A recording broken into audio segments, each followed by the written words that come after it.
حضرت پیر سائیں محمد راشد روزے دھنی یہ اقتباس حضور محبوب مرشد کریم رحمت اللہ علیہ سید فیروز شاہ قاسمی سرکار کے بارے میں لکھی گئی کتاب ید بیضہ سے لیا گیا ہے۔ حضرت پیر سائیں روز دھنی رحمت اللہ علیہ سلسلہ عالیہ قادریہ اور نقش بندیہ کا ایک خوبصورت سنگم تھے۔ آپ صوبہ سندھ کے انتہائی مشہور بزرگوں میں سے تھے اور 13ویں صدی ہجری کے مجدد دین میں شمار ہوتے ہیں۔ آپ کی ولادت 1170 ہجری میں ہوئی اور آپ کا وصال 1233 ہجری میں ہوا۔ آپ شریعت کے سخت پابند تھے اور کثرت سے روزے رکھنے کی وجہ سے روز دھنی کے لقب سے مشہور ہوئے۔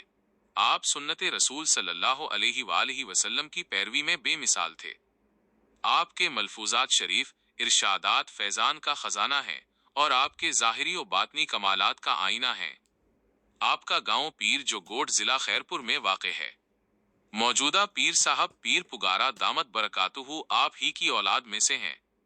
پیر جو گوٹ میں جامعہ راشدیہ کے نام سے ایک عظیم دینی درسگاہ قائم ہے جہاں تقریباً 300 طالب علم دینی علوم حاصل کر رہے ہیں۔ عالیز حضرت مولانا احمد رضا خان کے نواسے مفتی تقدس علی خان رحمت اللہ علیہ اس جامعہ میں شیخ الحدیث کے طور پر خدمات انجام دے چکے ہیں اور وہیں وفات پا کر مدفون ہیں۔ آج سندھ میں جو ادب و احترام کا رواج ہے وہ سب حضرت پیر سائیں روز دھنی رحمت اللہ علیہ کی تربیت اور فیضان کا نتیجہ ہے۔